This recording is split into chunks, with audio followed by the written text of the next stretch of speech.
गढी या पाठाचा अभ्यास करताना आपण सर्वप्रथम गढी या कथेचा भावार्थ पाहणार आहोत. यानंतर कथेतील शब्दार्थ व वाक्प्रचार समजून घेणार आहोत. यानंतर लेखिकेचा संक्षिप्त परिचय होईल, पाठाचा संक्षिप्त परिचय होईल आणि मग शेवटी गढी या कथेचे कथावाचन होईल. यासारखे आमचे इतर शैक्षणिक व्हिडिओ पाहण्यासाठी आमचे YouTube चॅनल मनीष वैद्य लाईक करा, सबस्क्राईब करा, बेलचा आयकॉन दाबून नोटिफिकेशन ऑन करा. विद्यार्थी मित्रांनो, गढी ही डॉक्टर प्रतिमा इंगोले यांची नितांत सुंदर अशी कथा आहे. ही कथा वैदर्भीय बोलीतील असल्याने काही विद्यार्थ्यांना त्याचा आस्वाद घेण्यास अडचण येऊ शकते. हे लक्षात घेऊन गढी या कथेचा साध्या मराठीमध्ये भावार्थ आपण लक्षात घेऊ. सातपुड्याच्या पायथ्याशी एक लहानसे गाव होते. गावाच्या आजूबाजूला सर्वत्र सातपुड्याची पर्वतरांग पसरली होती. गावाशेजारून वाननदी वाहत होती. जणू ती गावात कशाचीच वानवा अथवा कमतरता नाही असे सांगत असे. गावाची जमीन सुपीक होती, छान पीक ये. वाननदीच्या कडेला एक वडाचे झाड डोक्या एवढे उंच झाले होते. गावात एक पुरातन गढी होती. आज गावात धामधूम होती, कारण गावाला आज साजरं गाव म्हणून सन्मान मिळाला होता. साजरं गाव म्हणजे आदर्श गाव. बापू गुरुजी यांना खास आमंत्रण होते. गावकरी त्यांच्या कार्यक्रमात सत्कार करणार होते. पण गुरुजींना त्याचं काहीच वाटत नव्हतं. त्यांना राहून राहून जुन्या गोष्टी सतावत होत्या. उभा जन्म त्यांनी गावकऱ्यांची सेवा केली, रक्त आटवलं. आज मात्र ते अस्वस्थ होते. त्यांना एक एक गोष्ट आठवत होती. गुरुजींच्या लहानपणी गावात एक शाळा देखील नव्हती. शिकण्यासाठी तालुक्याला जावे लागे. बापू गुरुजींच्या घरी गरिबीची परिस्थिती होती. पाटलांचा गढीवरील वाडा पडल्याने ते बापू गुरुजींच्या शेजारीच राहायला आले होते. पाटलांना पोरबाळ नव्हतं, त्यामुळे ते बापू गुरुजींचे लाड करीत. ते बापू गुरुजींच्या वडिलांना म्हणाले, पर्वतराव, पोरगं हुशार आहे, त्याला शाळेत टाका.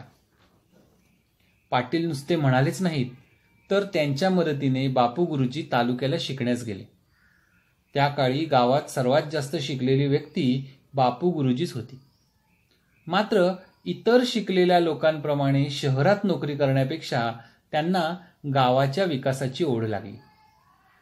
सगळेच त्यांना हसत, मात्र बापू गुरुजींनी कुणाचेच ऐकले नाही. त्यांनी गावात प्रयत्नपूर्वक शाळा उघडली आणि स्वतः शिकवण्यास सुरुवात केली. तालुक्याला जाणाऱ्या प्रत्येक मुलाचे नाव त्यांनी शाळेच्या पटावर दाखल केले. गावाच्या विकासाच्या अनेक कल्पना त्यांच्या डोक्यात घोळत होत्या. वाहती वाणनदी जणू त्यांना नवा हुरूप देत होती. तिच्या कडेचा वड आता मोठा झाला होता. गावातील पडकी गढी ऊन वाऱ्याशी झुंज देत उभी होती. इकडे देशाला स्वातंत्र्य मिळाले. आता देशाचा विकास करायचा असे वारे पसरले होते. बापू गुरुजी तर देशाविषयीच्या प्रेमाने भारले गेले होते. गावात आता बापू गुरुजींबरोबर शिकलेले मोठमोठे अधिकारी येत, कुणी पुढारी येत. बापू गुरुजींबरोबर शिकलेल्या एका पुढाऱ्याने तर गुरुजींनाच निवडणुकीत उभे राहा असा आग्रह केला. पण गुरुजींनी साफ नकार दिला. त्यांच्या डोक्यात फक्त शाळेचा आणि गावाचा विकास होता. गुरुजी जीव तोडून शाळेचा विकास करत होते. दिवस रात्र झटत होते. कित्येकदा त्यांची पत्नी वाट पाहून त्यांना शाळेतच रात्रीचे जेवण पाठवून दे. गुरुजींनी प्रचंड मेहनत करून 4थी पर्यंतची शाळा 7वी पर्यंत आणली. बापू गुरुजी व इतर शिक्षक खूप मेहनत घेत. वाण नदी डौलाने वाहत होती, वडही फुलला होता आणि गढी अजूनही रुबाबात उभी होती. गुरुजींनी शाळेत तालीमखाना सुरू केले. त्या काळात एवढे लहान गाव असूनही गावात तालीम होती. विद्यार्थ्यांनी विविध स्पर्धेत बऱ्याच ढाली, कप जिंकले. चोहूकडे शाळेचे नाव गाजत होते. मात्र गावात एक उचापतीखोर लोकांचा गट होता. त्यांना गावाचा विकास, बापू गुरुजींचे मोठे होणे मुळीच पाहवत नव्हते. सगळ्यांनी फक्त आपलीच वाहवा करावी असे या उचापतखोर लोकांना वाटत असे. त्यामुळे गुरुजींनी कितीही चांगले काम केले तरी त्याला ते विरोधच करत. पण कावळ्याच्या शापाने माणसे मरत नाहीत. बापू गुरुजींच्या कामाची सरकारने दखल घेतली. आदर्श शिक्षक म्हणून त्यांचा सत्कार केला. सत्कारात मिळालेल्या पैशातून गुरुजींनी गावात एक वाचनालय व आजूबाजूच्या खेड्यातील मुलांची शिक्षणाची व निवासाची सोय व्हावी म्हणून गावातच एक वसतिगृह सुरू केले. अशा प्रकारे सरकारच्या पैशातील एक पै देखील त्यांनी स्वतःसाठी वापरली नाही. उलट वसतिगृहाच्या खर्चाचे ओझे मात्र त्यांच्या अंगावर पडले. वसतिगृह आठवले आणि गुरुजींना आठवला तो संपत. खरं तर वसतिगृहातील सर्व मुले म्हणजे गुरुजींची स्वतःचीच मुले. मात्र अनाथ असलेला संपत जणू मास्तरांचा दुसरा मुलगाच झाला. त्या दिवशी संपत गुरुजींना सारखे सांगत होता, गुरुजी, नका ना जाऊ आज अकोल्याला. तुम्ही गेले की 4 दिवस तुम्हाला परतता येणार नाही. तेव्हा गुरुजी म्हणाले, अरे आज शिक्षण समितीची बैठक आहे, मला गेलेच पाहिजे. गुरुजी अकोल्याला गेले आणि त्याच रात्री संपत पटकीच्या म्हणजे प्लेगाच्या आजाराने मृत्युमुखी पडला. गावात डॉक्टर नव्हताच, मग औषध कुठून मिळणार? संपत, मी तुला साधे उपचार करू शकलो नाही असे म्हणून गुरुजी धाय मोकलून रडले. आणि तेव्हाच गावात दवाखाना झालाच पाहिजे अशी खुणगाट त्यांनी मनाशी बांधली. संपतच्या आठवणीने आजही गुरुजींना गलबलून आले. तरी मन खंबीर करून ते उठले. वाण नदीला पूर आला होता. पाणी पार गढीपर्यंत टेकले. गढी तरीही तग धरून उभीच होती. गावात पोस्ट ऑफिस आणण्यासाठी त्यांनी खूप प्रयत्न केले. उन्हातानात पायीच तालुक्याला चकरा मारल्या. त्यांच्याकडे बैलगाडी नव्हती किंवा ते कोणाकडे मागतही नसत. त्यामुळे पायी जाणे भाग होते. पण त्यांचे प्रयत्न यशस्वी झाले. गावात पोस्ट मंजूर झाले. पण गावातील उचापतखोर लोकांना हे देखील सहन झाले नाही. त्यांनी गावात सांगायला सुरुवात केली की आपण मरण धरण सोडून कधी कोणाला चिठ्ठी पाठवली नाही, मग आताही हे पोस्ट काही कामाचे नाही. लोकांना ते खरे वाटले, कारण आजपर्यंत त्या गावात मुलाचा जन्म व माणसाच्या मरणाचीच फक्त चिठ्ठी येत होती. म्हणून गावात पोस्ट येऊन देखील कित्येक दिवस कुणीच पत्र टाकत नसे. आणि खपच नाही म्हणून या गावाला पोस्टाची गरज नाही असे म्हटले गेले. गुरुजींना मात्र या गोष्टीचे खूप दुःख झाले. त्यांचा जीव तिळतिळ तुटत होता. लोकांना आपले भले कशात आहे हे देखील कसे कळत नाही या विचाराने ते दुःखी होत. अंगणात उभे राहून ते गढी पाहत. एवढी भक्कम गढी, पण ऊन वाऱ्यापुढे तिनेही हात टेकले. गढी आता काठाकाठाने खचत होती. आणि गाववाल्यांना सुद्धा तेच हवं होतं का? कारण गढी खचली की त्यांना गढीच्या भिंतीतील पांढरी माती वापरायला मिळत असे. गुरुजीही आजकाल उदास राहत. जशी गढी खचली तसेच गढीसारखी भक्कम असलेली गुरुजींची उमेद देखील कणाकणाने खचत होती. गुरुजी स्वतःला सावरायचा प्रयत्न करत होते. गावाबद्दलचा कळवळा अजूनही त्यांना सतावत होता. पण वाण नदीप्रमाणे काळही प्रवाही असतो. त्यामुळे काळही बदलत होता. नदीकाठचा वड आता मोठा झाला होता. त्याच्या सावलीत आता गुरेढोरे आराम करीत आणि गावातील रिकामी पोरं पारंब्यांना लटकत होती. वसतिगृहातील मुलांचे गुरुजींवर खूप प्रेम. त्यांच्या शब्दाला सर्वजण मान देत. ते सांगतील तसे वागण्याची धावपळ करीत. गुरुजीही त्यांना जीव लावत. रोज रात्री त्यांना कंदिलाच्या प्रकाशात ते शिकवीत. अशातच गुरुजींचा मुलगा आजारी पडला. पण गुरुजींना वसतिगृहातील मुलांचीच जास्त काळजी. ते आपले वसतिगृहातच झोपत. शेवटी एक दिवस त्यांची पत्नी अतिशय रागावली. अहो, तुम्हाला तुमच्या पोराची काही काळजी आहे का नाही? त्याला रोज विस्तव तापल्याप्रमाणे ताप असतो. जर तुम्हाला आमची काळजी नसेल तर आम्हाला मारून टाका आणि मग रोज शाळेतच जाऊन बसा, असे ती म्हणाली. मग मात्र गुरुजी पोराला घेऊन अकोले येथील दवाखान्यात गेले. त्या दिवशी सारे वसतिगृह उदास होते. कुणीच जेवले नाही. पण आता उशीर झाला होता. अकोल्याला डॉक्टरांकडे नेऊनही बापू गुरुजींचा मुलगा वाचू शकला नाही. पोराच्या मरणानं गुरुजी अजून ढासळले. वसतिगृहात देखील दुःखाची छाया पसरली. इकडे अवकाळी पावसाने गढीला जणू झोडपले होते. गढी चारी बाजूंनी खचत होती. वयाप्रमाणे गुरुजींचे निवृत्त होण्याचे दिवस जवळ आले होते. वसतिगृहातील मुले 7वी पास होऊन वसतिगृह सोडत होती. कित्येकांना गुरुजींनीच दुसऱ्या गावात शिक्षक म्हणून काम मिळवून दिले होते. मुले देखील गुरुजींना विसरली नव्हती.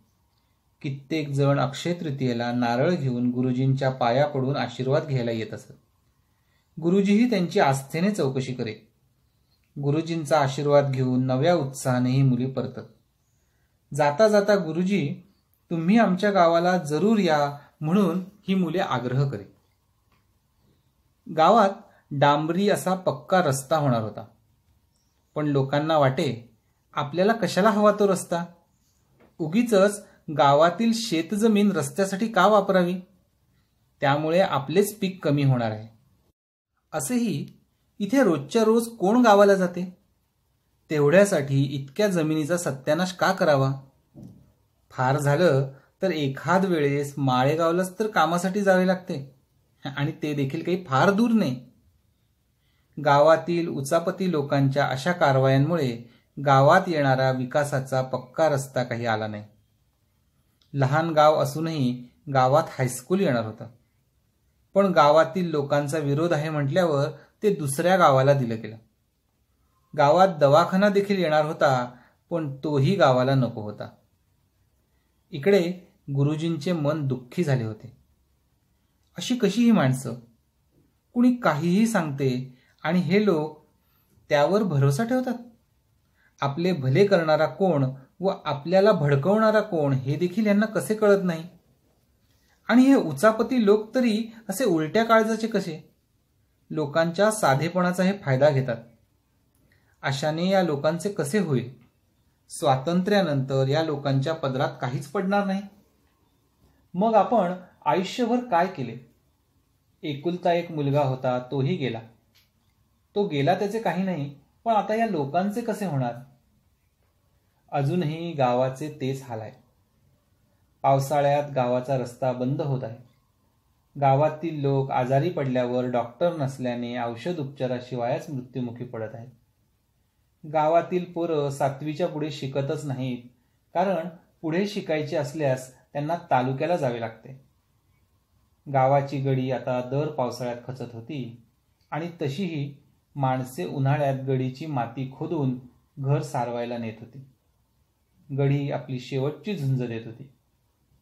वाण नदी अजूनही वाहत होती आणि तिच्या काठावरल्या वडाच्या पारंब्या आता मातीत धसत होत्या आणि जणू दुसऱ्या खोडाप्रमाणे दिसत होते.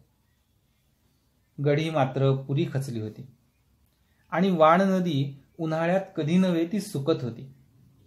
तिच्या काठावरील वडाची पानेही उन्हाळ्यात गळत असत आणि एक उदासपण गावात तरंगू लागले.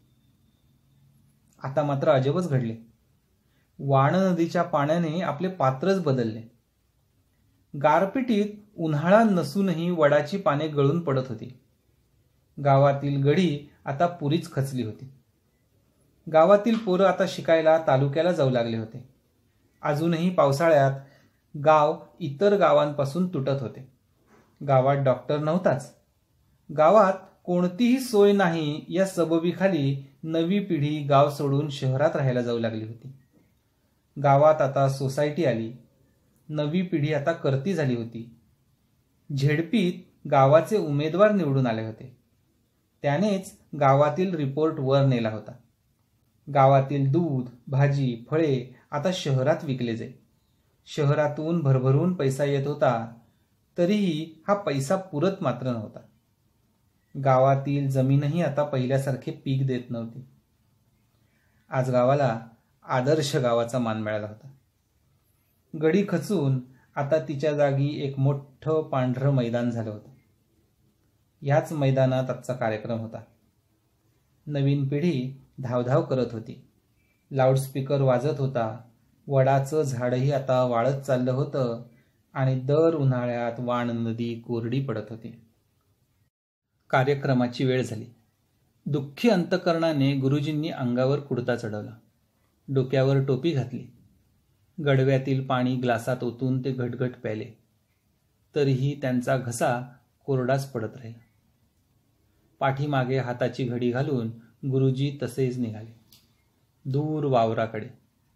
खरे तर त्यांना कार्यक्रमापासून दूर जायचे होते, पण आता त्यांचे पायच लटलट कापत होते. त्यांचा जीव घाबरल्यासारखा झाला. घसा अजून कोरडा पडला. त्यांच्याच्याने पाऊल उचलत नव्हतं आणि डोळ्यापुढे हळूहळू अंधार पसरत होता. विद्यार्थी मित्रांनो, गढी या वैदर्भीय बोलीभाषेतील कथेचे वाचन करण्यापूर्वी आपण या पाठातील शब्दार्थ व वाक्प्रचार पाहणार आहोत. सेजून म्हणजे जवळून, कराळी म्हणजे काठावर, कार्यकर्माचं म्हणजे कार्यक्रमाचं, आवतन म्हणजे आमंत्रण, हळ्या म्हणजे कावळा, आकड्या इले म्हणजे आकड्यांना, उचापती म्हणजे त्रास देणारे, एक खळकुई म्हणजे एक पैसाही, कुठुल्ल म्हणजे कुठलं, लोग म्हणजे पर्यंत, उन्हायायल्या म्हणजे उन्हाळ्यातल्या, तपेल फपुटा म्हणजे तापलेली बारीक माती, मर्याच्या म्हणजे मृत्यूच्या, गुळी म्हणजे जन्माची बातमी, झाकुल्यात म्हणजे अंधारात पहाटेला, पालट पडला नाही म्हणजे फरक पडला नाही, पळीत म्हणजे पडीक, काउरल्यावानी म्हणजे चिंताक्रांत, सौतंतरानही म्हणजे स्वातंत्र्यानंही, भारमसूद म्हणजे भारदस्त, कोको करणे म्हणजे आरडाओरडा करणे, भोंड म्हणजे भोवळ, ग्लानी किंवा चक्कर, नासुकला हळ्या म्हणजे शुल्लक कावळा, इरल्यावानी म्हणजे विरल्यासारखे, मलेपा अन फुलवा म्हणजे माझीच री ओढा, माझंच कौतुक करा, त्याईचा जीव अंदरल्या अंदर लोये, याचा अर्थ आहे त्याचा जीव आतल्या आत व्याकुळ होतो, चाल वैरे पोरा आन वैरे ढोरा म्हणजे किंमत न देता कोणालाही कामाला लावणे, एका दुकळीत म्हणजे एका ढेंगेत. चला तर मग आता आनंद घेऊया गढी या कथेचा. आजच्या कथेचं नाव आहे गढी. लेखिका डॉक्टर प्रतिमा इंगोले. सुप्रसिद्ध ग्रामीण कथाकार, कथाकथनकार, कवयित्री, ललित, विनोदी आणि बालसाहित्य असे विविध स्वरूपांचे लेखन. आईच्या वडिलांकडून बालपणीच वाचनाचे संस्कार. खेड्यातील वास्तवामुळे ग्रामीण वातावरणाचा व स्त्री जीवनाचा सखोल परिचय. खेड्यातील दारिद्र्य, स्त्रीचे सर्व प्रकारे होणारे शोषण, तसेच खेड्यातील माणुसकी यांचे लेखनातून विविध प्रकारे चित्रण.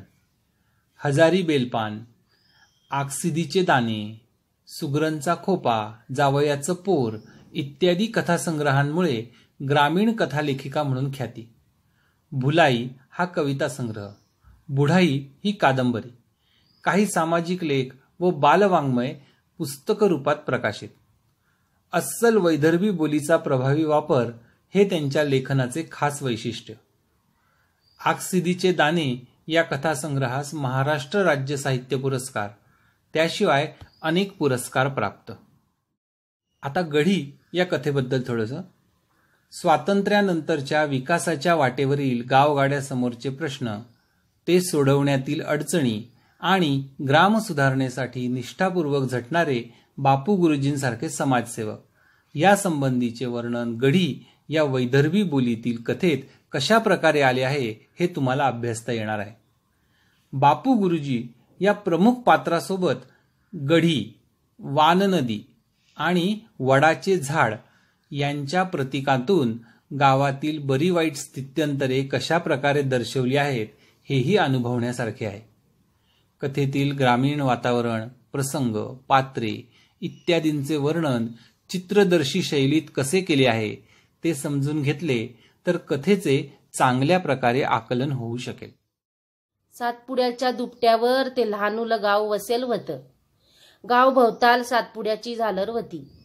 गावा सेजून वान नदी झुमुई वायात होती. वायता वायता या गावात कायचीच वान नाही असं ते सांगत होती. गावची जमीन काहीशार लोण्यावानी मऊ, तिच्यातून दरसाल दाण्याचा पूर ये. आणि वान नदी उर भरभरू गावाचं कौतिक पाहे. या नदीच्या कळाळी एक वडाचं झाड फुटू पायत होतं. डोकस्या एवढं झालं होतं. त्याचा कव्वा कव्वा हिरवटपणा गाववाल्याईले भुलू पायत होता. पण उन्हाळे पावसाळे झेलता झेलता तो गारच झाला होता. वाळा पडल्यानं पांढी पांढी गडी उघडी पडली होती. आज त्या गावात धामधूम सुरू होती. भोंगा वाजत होता जो तो आज आनंदात होता. काहून का त्या गावाले साजरं गाव म्हणून मान भेटला होता. आज ज्याच्या त्याच्या तोंडी हेच गोठ होती. वान नदी भरभरू वायत होती. तिच्या कराळीवरला वड फुलू पायत होता. बापू गुरुजी बैठकीतल्या त्याईच्या पलंगावर बसेल होते. आज त्याईले कार्यक्रमाचं आवतन होतं. याच कार्यक्रमात गाववाल्याईन त्याईचा सत्कार करायचं ठरवलं होतं. पण बापू गुरुजीले त्याचं काहीच वाटत नव्हतं. पण आज राऊराऊ त्याईले झाल्या गोठी सतावत होत्या. उभा जलम त्याईनं गाववाल्याईची सेवा केली होती. त्याईच्यासाठी रगत आटवलं होतं. आज मात्र वान नदीवानी त्याईचं ऊर भरभरून येत होता. एक एकच गोठ त्याईले आठवत होती.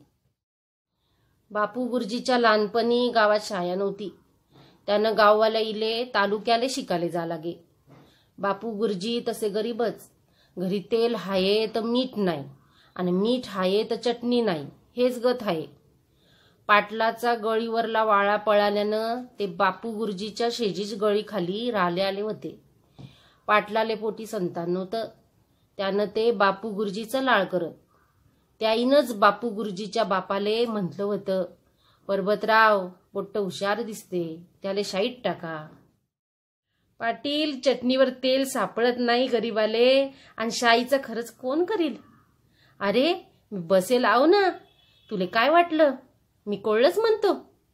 आणि बापू गुरुजी तालुक्याला गेले होते. त्याईच्या वागती तेच फकत इथले शिकेल होते. पण शिक्षण होता बरोबर त्याईले गावची ओढ लागली होती. त्याईच्या वर्गातले त्याईचे सारे गळी दूर शहरात नोकरीला लागले होते. बापू गुरुजीले ते हसत होते. अरे काय पडलं आहे त्या नसत्या गोठीत, म्हणे आपण शिकलो तर गावाले सुधारले पाहिजे. अरे तू लाख सुधरवशील पण गावाले तर सुधारले पाहिजे. हे पाय, आपलं कर्तव्य आपण करावं. अरे पोटासाठी तर नासूकला हळ्याई पिंडाले झोमते, मग आपणही शिकल्या सवरल्यावर तेच करावं काय. बापू गुरुजीनं कोणाचंच ऐकिल नाही. त्याईनं हरेक प्रकारे गावात शाळा उघडली आणि मास्तर म्हणून काम पाहिणं सुरू केलं. तालुक्याले जाणाऱ्या हरेकच पोराचं नाव पटावर दाखल होऊ लागलं आणि गावच्या भाग्याचं एक एक सपन गुरुजीच्या डोळ्यात फुलू लागलं. वान नदीची त्याईले संगत होती.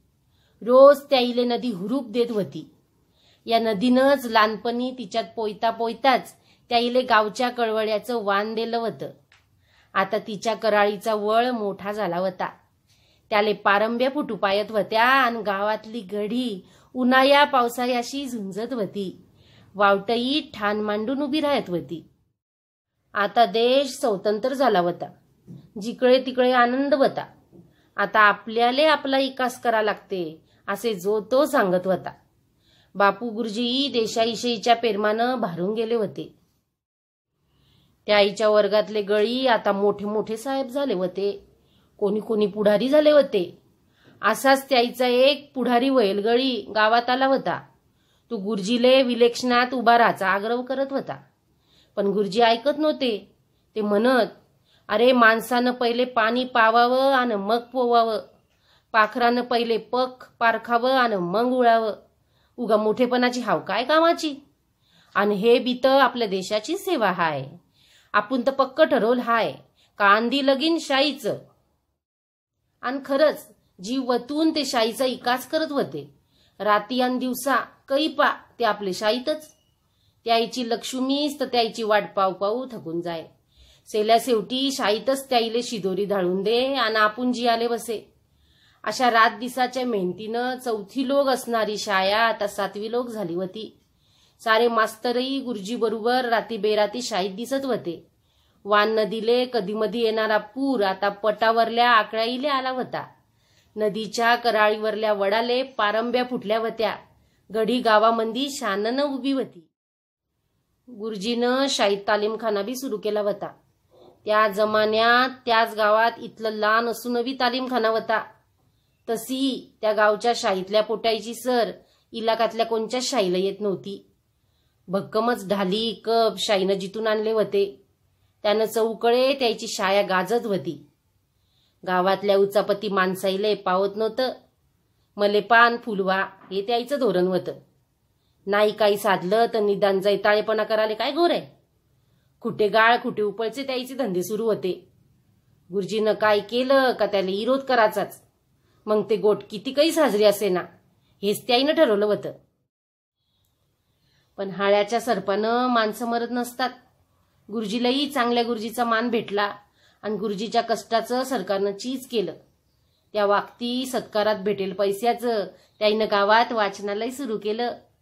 भोवतालच्या खेड्यापाड्यातल्यांसाठी गावातच लांसक बोर्डिंग चालू केलं आणि सरकारच्या पैशाचं चीज केलं. एक खळकुई त्याईनं स्वतःसाठी खर्चला नाही. उलट बोर्डिंगाच्या दरसालच्या खर्चाचं वजं त्याईच्या अंगावर पडलं. पण गाईचे शिंग गाईले भारी नसतातच. बोर्डिंगाच्या आठवणीबरोबरच गुरुजीला आठवला संपत्या. साऱ्या लेकराईवर मायेची वाकय घालता घालता ते लेकरू जसं त्या आईचंच झालं होतं. असाच हा संपत्या बिना बापाचं लेकरू. पण आता त्याले बाप भेटला होता. त्या दिवशी तो राऊ गुरुजीले म्हणत होता, गुरुजी आज तुम्ही जाऊ नका ना अकोल्याले. मग गेले की 2-4 रोज येतही नाही. अरे आज शिक्षण समितीची बैठक हाय, मला गेलंच पाहिजे. आणि त्याच रोजी हा संपत्या उभ्या पटकीनं गेला होता. गावात डॉक्टर नव्हताच, मग दवापाणी कुठलं. संपत्या तुले मी दवापाणी नाही देऊ शकलो रे असं म्हणत येता बरोबर गुरुजी धाय लढले होते. त्या वागतीच त्याईनं त्या गावात दवाखाना झालाच पाहिजे याची खुणगाठ बांधली होती. आजही संपत्याच्या आठवणीनं त्याच्या मनात गलबलून आलं होतं. डोळ्याच्या कराईवर पाण्याची दुवारी पसरली होती. संपत्यानंच पहिलम सुट्ट्या त्याईले नाराज केलं होतं. पण तरी ते हिंमत बांधून उठलेले होते. वान नदीलाही पूर आलता. पार गडी लोक तो टेकला होता. पण तरी गडी तग धरून होती आणि वान नदीच मग मांग फिरली होती. गावात पोस्ट आणण्यासाठी त्याईनं कितीतरी कोशिश केली होती. उन्हा यायला तपेल फपुटातून पायीस तालुक्याले कितीतरी चक्रा मारल्या होत्या. त्याईच्या इथी बैलजोळी नव्हती आणि कोणाले मांगाची त्याची दानतही नव्हती. त्यानं मग पायी जाणं भाग होतं आणि शाईच्यानं उन्हाळ्याशिवी तरी कांपणही नव्हतं. पण त्याईच्या चक्रा कारणी लागल्या होत्या. गावाले पोस्ट भेटलं होतं. पण गावातल्या उच्चापतईले कसं सैन होईन. त्याईनं साऱ्या गावात सांगणं सुरू केलं. आपण आज लोक मर्याच्या बातमीशिवी कोणाला चिठ्ठी पाठवली काय नाही ना. मग आताही आपल्याला पोस्ट काहीच कामाचं नाही. आणि लोकाईले ते खरं वाटत होतं. कारण का आज लोक त्या गावात लेकराची गुळी आणि मरणाची चिठ्ठीच फक्त येत होती. म्हणून गावात पोस्ट येऊन बी कित्येक दिवस कोणीच पत्र नेत नव्हतं. आणि खपच नाही म्हणून वरून या गावाले पोस्टाची जरूर नाही असं म्हटलं जात होतं. गुरुजीले मात्र या गोठीचं दुःख होत होतं. त्याईच्या भल्या मोठ्या कपायावर दुःखाच्या रेषा उमटत होत्या. माईच्या वानं त्याईचा जीव अंदरल्या अंदर लोये तोळत होता. त्याईले वाटे चाल वैरे पोरा आणि वैरे ढोरा अशीच या लोकाईची गत हाय. आपलं भलं कायच्यात हाय हे या लोकाईले काऊन कळत नसीन. आता मात्र कधी कधी त्याईले इरल्यावानीच वाटत राय. अंगणात उभं राहून ते गडीच्या इकडे पायत. एवढी भक्कम गडी पण उन्हाळ्या पावसाळीमुळे तिनंही आता हात टेकवले होते. नाही म्हणलं तरी आता ती काठाकाठानं खचत चालली होती. आणि गाववाल्या इले तर तेच पाहिजे होतं. कारण गडी खचली का त्या इले पांढी माती भेटत होती. बापू गुरुजीलाही आजकाल उदास वाटत होतं. त्याईचं चित कायच्या हात लागत नव्हतं. त्याईची पहिलेची उमेद जशी कणाकणानं खचत होती, पण ते तिले सावरत होते. गावाबद्दलची कळकळ त्याईले सतावत होती. वान नदीले आता गावाजवळच डव पडला होता आणि तिच्या कराळीवरल्या वडाच्या पारंब्या आता भुईत धसत होत्या. मोकाट ढोराईले आता नदी कराळी सावली झाली होती आणि आधीमधी गावातले रिकामे पोट्टेही खेळायला आले म्हणजे त्या वडाखाली बसत होते. त्याईच्या पारंब्याईले लमकत होते. बोर्डिंगातल्या पोराईचे गुरुजी भल्लेच लाळाचे होते. त्याईच्या शब्दाले सर्वेच मान देत होते. त्याईच्या मताप्रमाणे वागासाठी सर्वेच धडपडत होते. गुरुजी त्याईले जीव लावत होते. त्यानं तर रोज रात्री गुरुजी त्याईले कंदिलाच्या उजिळ्यात घेऊन बसत होते. झाकुल्यात आखीन काळजीनं उठवत होते.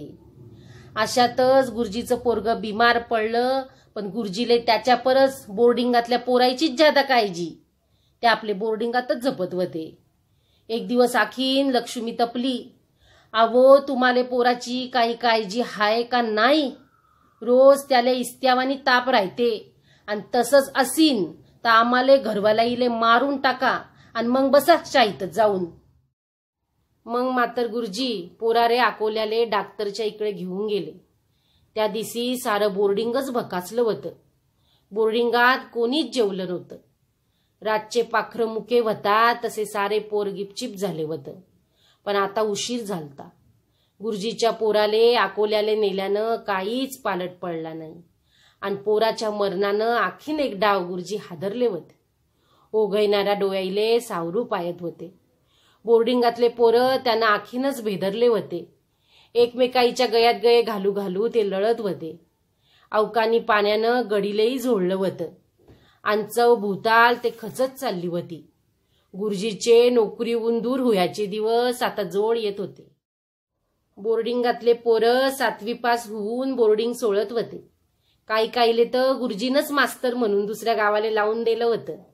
पोरं पोटा पाण्याला लागले तरी गुरुजीला भुलले नव्हते. नाही निदान तर ते आखाडीले आपले नारळ घेऊन पाया लागायला येत होते. गुरुजी त्याची चौकशी करत होते आणि नव्या दमानं ते आपापल्या कामावर जात होते. जाता जाता गुरुजी तुम्ही आपल्या गावाला जरूर या असा आग्रह करत होते. गावात आता सळग येऊ घातली होती, पण लोकाईले वाटत होते, अरे आपल्याला कायले सळग पाहिजे? फालतूच गावची तिथली जमीन पळीत पडते. पीक आपण कायले बुडू देवावं? अनाथी कोणाला रोज गावा जा लागते का? त्याच्यासाठी इथल्या मोठ्या जमिनीचा सत्यानाश करावं? फार झालं तर एखाद्या डाव माळेगावलेच जायचं काम पडते आणि माळेगाव तर तसं एका दुकळीतच येते. मग कायले आगीच पळावं? गावातल्या उचापती कारवायानं येणारी सळग रुसली होती. लहान गाव असून बी हायस्कूल होणार होतं, पण गावातल्या लोकांनीच पाहिजे नाही म्हटल्यावर ते दुसऱ्या गावाला भेटलं होतं. गावाले दवाखाना भेटूनही गावालेच तो पाहिजे नव्हता. गुरुजीचा चेहरा आता सदाच कावरल्यावानी दिसत होता. त्याईचं मन तिळतिळ दुखत होतं. असे कसे हे लोक? कोणी काही सांगते आणि त्यावर ते भरोसा ठेवतात. त्याईले आपलं भलं करणारा कोण हाय आणि आपल्याला भडकवणारा कोण हाय हेही कसं कळत नसीन. हे उचापाती लोकही कसे उरफाटे, त्याईच्या साधेपणाचाही ते फायदा घेतेत. असल्यानं या लोकांचं कसं होईन? देशाच्या स्वतंत्रानंही त्याईच्या पदरात काही पडणार नाही. पण मग आपण उभा जलम काय केलं? आपल्या पदरात काय पडलं? एकुलता एक पोरगा होता तोही गेला. पण जाऊ द्या, त्याचं काही नाही. पण या लोकांचं कसं? अजूनही गावचे तेच हाल होते. गावात पावसाळ्यात गाटा पाण्याचं येणं जाणं बंद होतं. गावातले लोक अचानक बिमार पडले तर डॉक्टर भेटला नाही म्हणून दवा पाण्या बिगर जीव सोडत होते. 7वीच्या पुढे गावातले पोर शिकतच नव्हते, कारण त्याईले तालुक्याले जावं लागत होतं. गावातली गडी आता दर पावसाळ्यात खचत होती आणि तशी उन्हाळ्यात लोक इव्यानं खोदू खोदू सारवयाले तिची माती उकरून नेतच होते. अजूनही ते आपली झुजतच होती आणि वान नदी भरभरू वायत होती. तिच्या कराळीवरल्या वडाच्या पारंब्या मातीत धसत होत्या आणि दुसऱ्या खोळासारख्या दिसत होत्या. गडी मात्र उन्नीपुरी खचली होती आणि वान नदी उन्हाळ्यात बारीक होत होती. तिच्या कराळीवरल्या वडाचेही उन्हाळ्यात पान झळत होते आणि उदासपण गावात तरंगत होतं. आता तर अजबच घडलं होतं. वान नदीच्या पाण्यानं आपलं पातरच बदललं होतं. गारपिडीत उन्हाळ्या नसूनही कराळीवरल्या वडाचे पानं गवून पडले होते. गावातली गडीत आता पुरीच खचली होती. गावातले पोरं आता तालुक्याले शिकाले जाऊ लागले होते. अजूनही गाटापाण्याचं गाव इतर गावापासून तुटत होतं आणि डॉक्टरची तर गावात हमेशाचीच बोंब होती. आणि म्हणूनच गावात काही सोय नाही असं म्हणत नवी पिढी गाव सोडून शहराले राहायला जात होती. गावात तर आता सोसायट्या आल्या होत्या. नवी पिढी आता करती झाली होती. झेडपीत तर गावातला उमेदवार निवडून आला होता. त्यानंच गावाचा रिपोर्ट वधर नेला होता. गावातलं दूध, गावातली भाजी, गावातले फळ आता शहरात जात होते. शहरातून भरभरू पैसा येत होता, पण मात्र चटणीवरल्या तेलाले तो पुरता नव्हता. गावातल्या जमिनीतला दाण्याचा पुरही आटला होता. आज गावाले साजऱ्या गावाचा मान भेटला होता. गावातली गडी खचू तिच्या जागी मोठं पांढरं मैदान झालं होतं आणि त्याच मैदानात आजचा कार्यक्रम होणार होता. नवी पिढी धावधाव करत होती, भोंगा वाजत होता. वडाचं झाडही आता वायत चाललं होतं आणि दर उन्हाळ्यात वान नदी कोळी पळत होती. कार्यक्रमाची वेळ झाली म्हणून भोंगा सांगत होता, पण बापू गुरुजीचा जीव कासावीस झाला होता. गुरुजीनं कुळतं अंगात घातलं, डोक्यावर टोपी घातली आणि गळव्यातलं पाणी गिलासातून वतून ते घटघट पेले. त्याईले वाटलं त्यानं तरी आपली कोळली घाटीवली होईल, पण नाही, जीव कासावीस होतच होता. घाटी कोळली पळतच होती. हाताची गळी त्याईनं पाठीमागं कुळत्यावर घातली आणि ते तसेच निघाले दूर वावराकडे. त्याईले कार्यक्रमापासून दूर जायचं होतं, पण आता पायच लटलट कापत होते. जीवही घायबरल्यावानी करत होता आणि घाटी कोळली पळत होती. पाऊल उचलत नव्हतं. उचललं का भोण येत होती आणि डोयापुढे अंधारी पसरत होती.